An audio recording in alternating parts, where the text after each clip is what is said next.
Okay, magandang araw po sa inyong lahat, mga minamahal ko mga kababayan. Muli po, nandito na naman po yung lingkod, Epifanio Labrador, dito po sa ating programang Reaction Mo, Birata Ko. Okay, sa ating pagpapatuloy, mga minamahal ko mga kababayan, syempre hindi po natin pwedeng kalimutan na batiin ang ating mga kababayan na nasa abroad na lagi pong nakasubaybay, talagang tumututok po sa inyong lingkod. At syempre sa ating mga bago mga subscriber ngayon. At syempre, doon po sa mga basher natin, magandang araw po sa inyong lahat. Salamat po sa inyo. At dahil sa inyo, talagang nagiging kilala po itong ating programa na kung saan nag-iisa at walang katulad na programa na kung saan ay talagang tumitira. Kahit papader ay ating titirahin yan. Babanggain natin yan. Kahit napakahirap banggain, pero babanggain natin. Alang-alang po sa kapakanan po ng ating mga kababayan at syempre ng ating mga taga-subaybay. Okay, hindi na po natin patatagalin pa.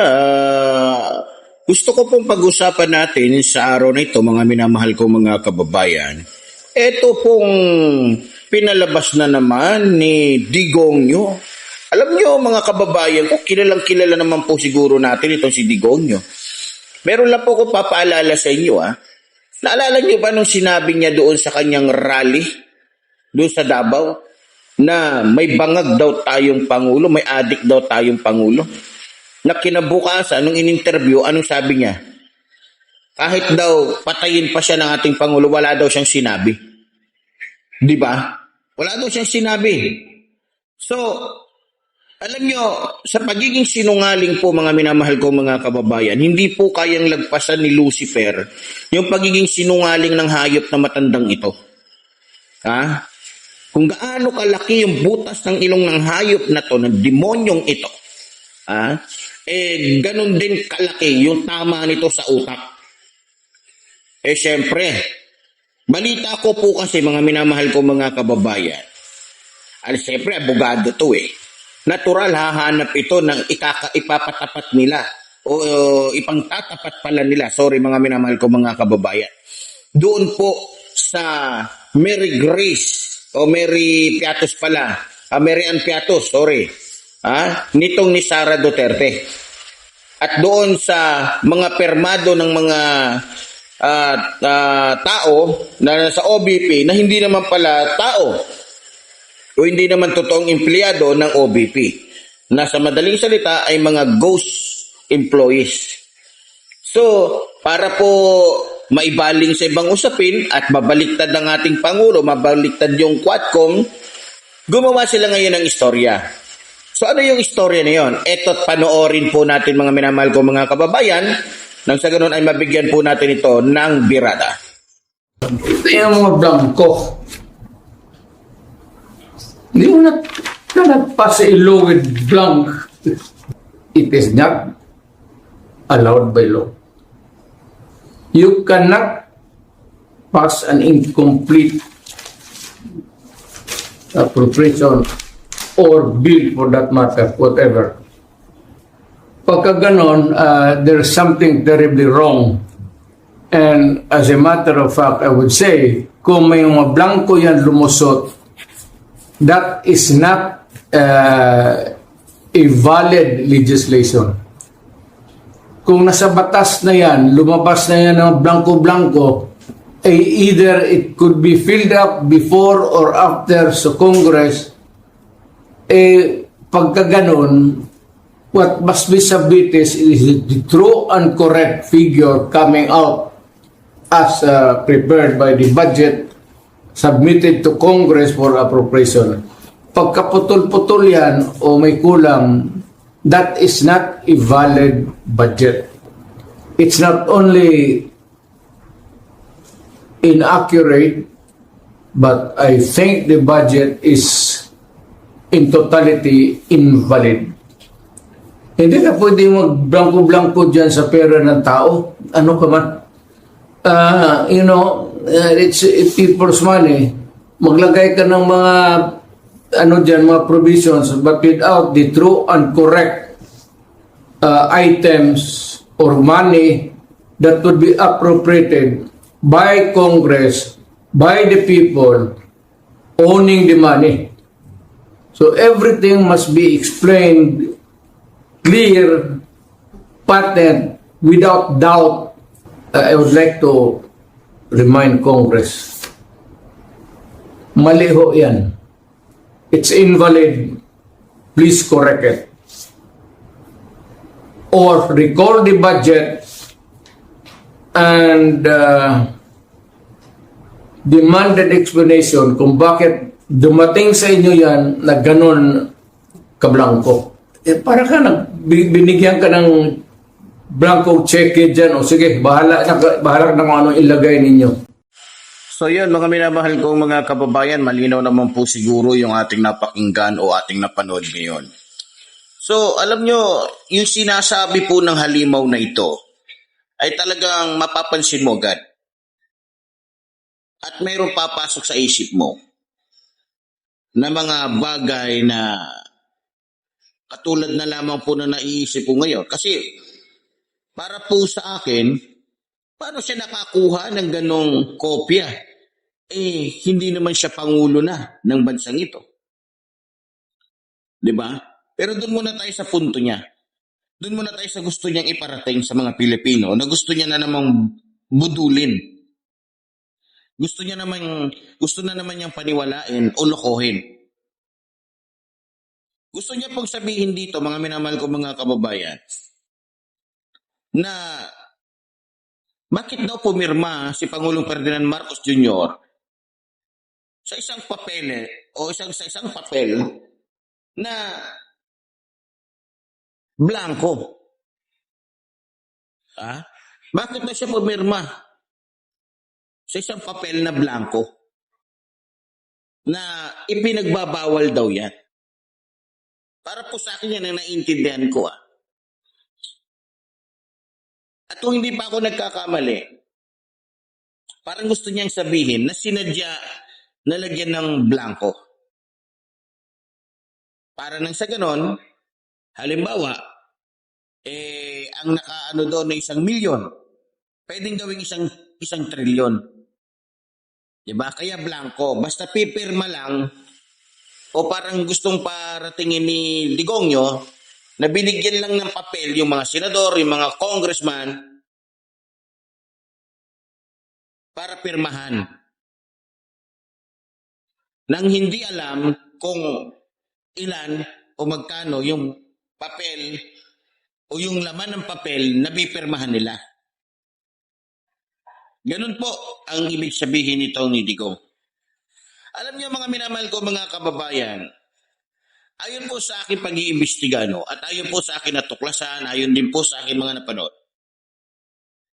na ang nabigay pala ng papel na yan, yung peking papel na yan, na ginawa ng kanyang mga aso dyan sa Senado, katulad ni Bato, ni Bongo, ni Robin Padilla, ay itong tatlong ito.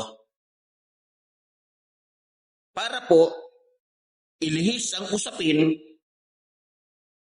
sa usapin patungkol po sa pagnanakaw o sa pagpapa-impeach dito po kay Sara Duterte. Kung mapapansin po ninyo mga minamahal ko mga kababayan, dahil po ang issue ni Sara Duterte tungkol po sa kanyang mga empleyado na hindi naman totoong mga tao, kundi mga ghost employees. Kung maalala ninyo, pinag-uusapan po dyan sa Quadcom, pinag-uusapan po dyan sa Kamara yung tungkol po dito kay Mary Grace Piatos, na kung saan hindi naman totoong tao, hindi totoong empleyado ng OBP, na nakapirma sa ibang mga resibo. Na kung saan, kung kikwentahin natin, yung maabot po sa bilyon-bilyon. Sa nakikita ko po mga minamahal ko mga kababayan, sinadya po ito ni Digongyo. Para nang sa ganon, lumitaw ng ating mahal na Pangulo ay may ginagawa pong kababalagan. Gumawa siya ng istorya para ang kaisipan ng ating mga kababayan ay malito. Para imbis na matuon yung kaisipan ng ating mga kababayan sa pagpapa-impeach po dito kay Sara Duterte dahil sa kanyang pagnanakaw sa pera ng taong bayan, gumawa siya ng estilo, gumawa siya ng style, gumawa na naman siya ng usapin. Ngayon, mga minamahal ko mga kababayan, maniniwala ba kayo? Gayong ang nagbigay sa kanya ng papel na yan ay mga aso niya lang. Mga aso niya lang na kung saan kalabang mortal po ng ating mahal na Pangulo. Na kung saan nagsisikap po na manalo. Nagsisikap po na makabalik sa kanilang mga upuan. Nagsisikap na manatili sa kanilang mga kapangyarihan. Nalaman ko po mga minamahal ko mga kababayan, na yung papel na yan na hawak-hawak ni Digonyo ibinigay ni Bato de la Rosa at ni Bongo at ni Robby Padilla. Na kung saan gawa-gawa lamang nila. Ngayon mga minamahal ko mga kababayan, dahil po dito, sa gawa-gawa na naman nilang kwento, sa gawa-gawa na naman nilang istorya, sa mga peki na naman nilang ipinapakita, wala po yung pinakaiba mga minamahal ko mga kababayan doon po sa pinakita nilang katunayan daw na ang ating mahal na Pangulo ay involved sa droga. Ako saan ginamit pa nila si Morales. May papel pa nga silang pinakita na ibinigay pa nila kay Maharlika. Ano nangyari? Napatunayan ng ating mahal na Pangulo na hindi yun totoo. Na kung sa'y gawa-gawa lamang po ng mga Duterte para lamang dungisan ang pangalan ng ating mahal na Pangulo o dungisan, dumihan ang administrasyong Marcos. Ngayon ito na naman mga minamahal ko mga kababayan. May panibago na naman silang pakulo. May panibago na naman silang paninira sa ating mahal na Pangulo. Eto, pinapakita nila yung papel na blanco daw. Pero totoo, hindi po yan ang totoo. Hindi yan yung original. Yan po ay gawa-gawa lamang po ni Bato de la Rosa, gawa-gawa lamang po ni Bongo, gawa-gawa lamang po ni Robby Padilla. Para bulabugin o guluhin ang kaisipan ng ating mga kababayan. Ngayon, ano ba naging sagot ng ating mahal na Pangulo dito? Ito panoorin po natin. He's lying. Ito ang mariing sagot ni Pangulong Ferdinand Marcos Jr. sa mga paratang ni dating Presidente Rodrigo Duterte na mayroon umanong anomalya sa 2025 national budget. So yun, mga minamahal ko mga kababayan, very simple. Wala na siyang ibang sinabi. Sinungaling. Alam niyo mga minamahal ko mga kababayan, ang strategy po kasi ito ni Digongyo, kapag mayroon po siyang kalaban sa politika, napakagaling po nito gumawa kasi abogado nga ho to eh. Alam niya yung pasikot-sikot kung paano niya gagawa ng kaso yung isang tao kahit wala namang ginawa o walang nilabag na batas. So, dito siya magaling. Kaya nga siya namayagpag eh. Kaya nga siya tumagal sa pagiging mayor niya. Dahil pag meron siyang kalaban, nasa tingin niya mas malakas sa kanya, gagawa niya ito ng issue. Para nang sa ganon, masira ito sa taong bayan. At syempre, sasamahan niya ito ng kadramahan. Nakakala mo, talagang totoo itong si Digongyo, pero hindi. So, napakasimple. Para po sa mga Pilipinong malinaw po ang pag-iisip, para po sa mga Pilipinong nakikita ang katotohanan. Madali pong unawain. Yung kapirasong sinasabi po ng ating mahal na Pangulo na sinungaling. May pweba po tayo. Meron po tayong mga ebidensya na napakasinungaling po talaga ni Digongyo. Marami na po siyang sinabi na tumatakbo sa isipan ng mga Pilipino na hindi niya ginawa. Marami po siyang sinabi na paninira sa ating mahal na Pangulo na lumabas na hindi naman pala mga totoo. Yung kanyang mga paninira, yung kanyang mga sinasabi. Sa dami ng mga ginawa niyang yon, sinong tao ang matino, ang maniniwala pa dito sa matandang ito na kung saan ay kinukubal na yung kanyang pagiging sinungaling? Sige nga. Tama ako, hindi.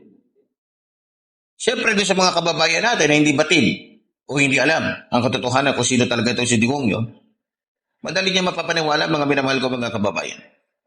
Pero sa atin na tayo po ay nagiging saksi sa kanyang mga kalokohan, sa kanyang mga kasamaan, sa kanyang mga demonyuhan, alam na natin kung nagsasabi siya ng totoo at hindi.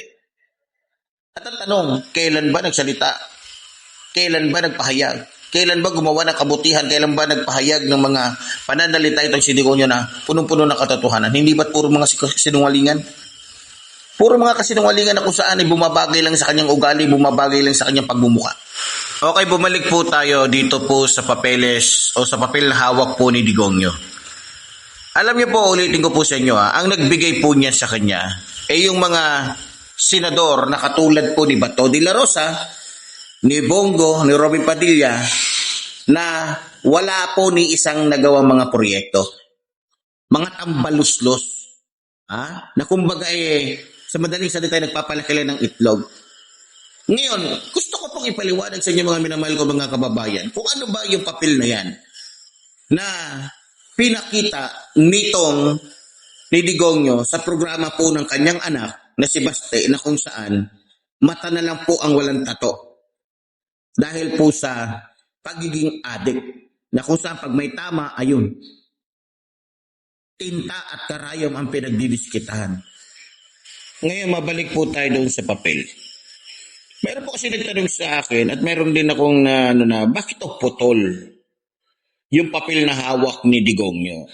Alam nyo, gusto ko lang linawin para po sa ating mga kababayan kasi yung iba kasi nalilito Ngayon, gusto kong sabihin sa inyo na yung mga tukmol, yung mga senador ditong ni Digongyo na si Robin Padilla, si Robin Tanga, yan, si Bongo, na gago, si Bato, na walang utak, ulo lang ang meron, pero walang utak. Yun po yung nagbigay sa kanya para gamitin nilang,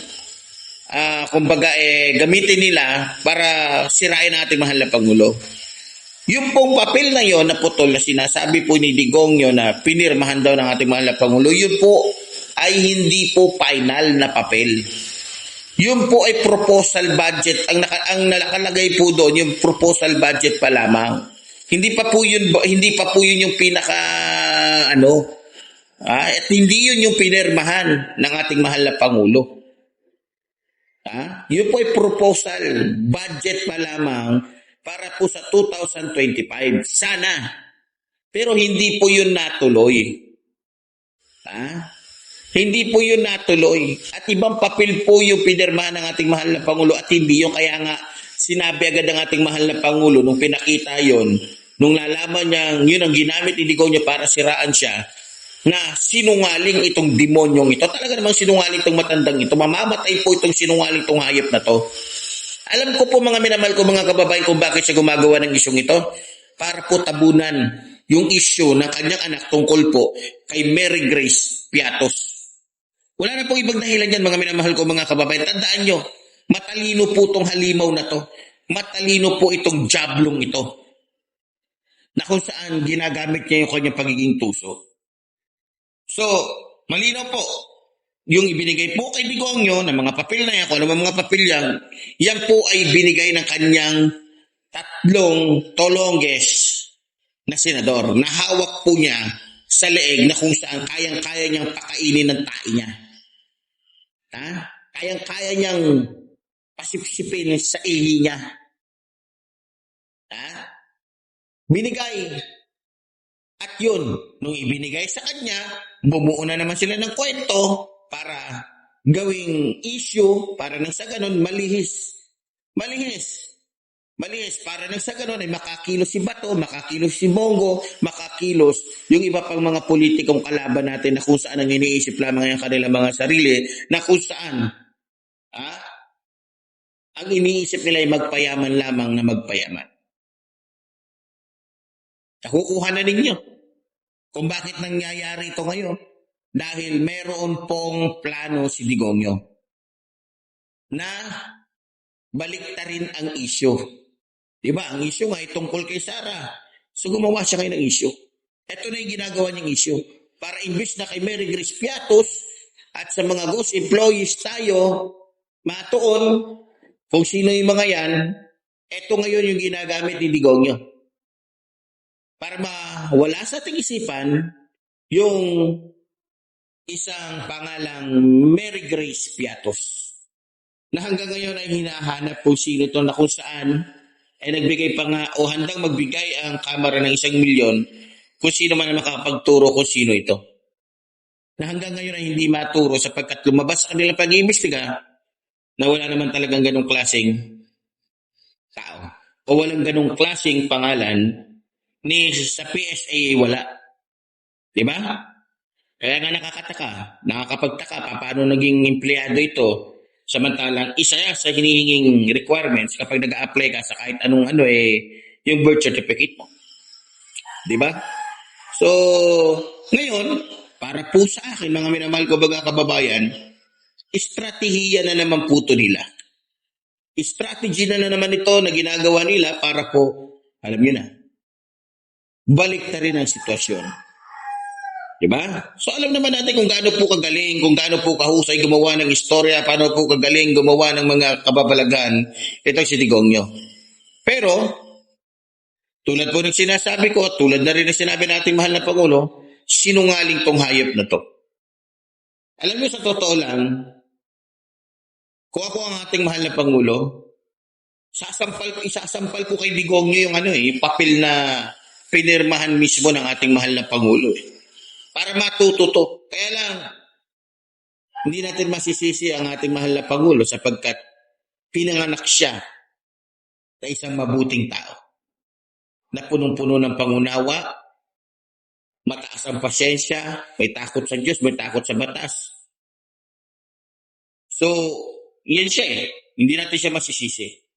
Pero kung tayo yun, malamang kung ako yun, baka matagal na 1 araw, 3 araw, talagang ipapatumba ko itong si Digongyo. Oo, sa totoo na, kung ako yung nasa kalagayan ng ating mahal na Pangulo, patutumba ko yan. Lalo na pag ganun yung mga astahan, ganun yung mga galawan, ako. Gagamitin ko kapangyarihan ko bilang Pangulo, ubusin ko silang lahat. Papaupos ko. Wala ko ititira, kahit sino. Para mabawasan yung mga taong jablo. Diba? So, gano'n lang kasimple, mga minamahal ko mga kababayan. Kaya kung ako tatanungin nyo, mga minamahal ko mga kababayan, kung ano ba na sinasabi ni Digongyo ngayon, i-considera nyo na ho, na yun ay paninira lamang sapagkat, alam nyo naman, mahal na mahal yan yung kanyang Monica Iha na kung saan manang-mana sa kanyang ugali, manang-mana sa kanyang diskarte kung paano magnakaw sa pera ng taong bayan. Dahil nga, booking na, at sigurado makukulong na, may impeach pa, ayun. Todo gawa na agad ng istorya itong kanyang ama. Hindi umubra yung kanilang paninira sa ating mahal na Pangulo tungkol sa drugs Hindi nila napakinabangan si Morales. Hindi rin umubra yung gawa-gawa ni Sara Duterte na video na sumisinghot ang ating mahal na Pangulo. Ayun, may panibago na naman sila. Ewan ko lang kung tatalab ito sa taong bayan. Alam naman na natin yung galawan ng mga Duterte. Alam natin kung gaano sila kadumi. Kung paano ang kanilang mga diskarte para lamang dungisan, siraan ang kanilang mga kalaban sa politika. Pero ganun pa man mga minamahal ko mga kababayan, saksi kayo. Sa simula pa lamang, saksi na kayo. Kung paano naging siraulo, gago, demonyo itong mga Duterte na kung saan nagmistulang diablo sa buhay po ng ating mahal na Pangulo. Na kung saan ay pilit na naninira, pilit na nang wawasak, pilit na nang gugulo sa Administrasyong Marcos. Para lamang mapunta sa kanila yung kapangyarihan na hindi naman bagay sa kanila. Pero ganoon pa man mga minamahal ko mga kababayan, naniniwala po ako sapagkat ang mga Pilipino ay matalino, naniniwala ako na kung noon ay 99% ang naloloko nila, nabibilog nila, naniniwala ako na ngayon ay baliktad na. Maaaring mabilog nila ang ulo ng mga Pilipino pero nasa 3% na lang at 97% ang hindi nila mabibilog sapagkat mulat na sa katotohanan ang mga Pilipino sa tunay nila mga pagkatao. Mulat na ang Pilipino at alam na ng mga Pilipino kung ano at sino sila. Kaya nga, dito sa ating programa, mga minamahal ko mga kababayan, tayo po ay nagsasabi ng totoo dito at tayo po ay hindi po nagdadalawang isip na magsalita lalong-lalo na kung katotohanan po ang ating sinasabi. Kaya nga, sa tuwing tayo po ay nagsasalita dito, marami nagagalit Bakit? Dito po, walang preno-preno. Pag alam natin na tama tayo, alam natin na tama yung sinasabi natin, may katotohanan, diretso tayo. Kaya nga, ang ginagawa ng iba, para lamang tayo mapatigil, pinagbabantaan tayo. Tinatakot tayo na kung ano-ano, demanda dito, demanda doon, papatayin dito, papatayin doon. Pinagbabantaan yung pamilya, pinagbabantaan yung buhay ko, etc. etc. Pero alang-alang po sa ating mga kababayan na lagi po natin nakakasama at kaisa natin dito sa ating programa. Tayo po'y patuloy na maglilingkod at patuloy po na magsasalita para po sa taong bayan. At higit sa lahat, alang-alang po sa katotohanan. Kaya, kung ako po tatanungin niya, bago po tayo magpaalam, mga minamahal ko mga kababayan, ikonsidera na lamang po natin na kung ano man po mga pinalalabas ngayon at ano man po mga paninira o sinasabi ng ating mga kalaban, yan po ay talagang pamumulitika lamang para nang sa ganun, siyempre alam niyo naman. Gusto po ni Digong niya na manalo ang kanyang mga tauhan nang sa ganun, magkaroon sila ng, manatili silang may impluensya. Pero tandaan ninyo mga minamahal ko mga kababayan na sa kamay po natin ang kapangyarihan para po magluklok ng mga taong kapakipakinabang na kung saan maaaring mapakinabangan ng mga Pilipinong naghihirap, sikaos sa buhay. Huwag po tayo bumoto ng mga Pilipinong o ng mga politikong ang nakikinabang lamang po isang tao katulad po ni Bato, De La Rosa, Bongo, Robin Padilla na kung saan mga aso ni Digong na humihimod sa kanyang tae, humihigop sa kanyang ihi. Kaya para po sa akin, magluklok po tayo ng mga senador na sa tingin natin ay mayroon pong tunay na pag-ibig, pagmamalasakit sa mga Pilipinong nangangailangan ng tulong mula po sa mga tunay na mga politikong mayroong magandang hangarin sa ating bansa. Kaya muli po tulad po rin sinasabi niyang lingkod, mabuhay po ang ating inang bayan, mabuhay po ang mamahal sa ating bayan. Maraming salamat po.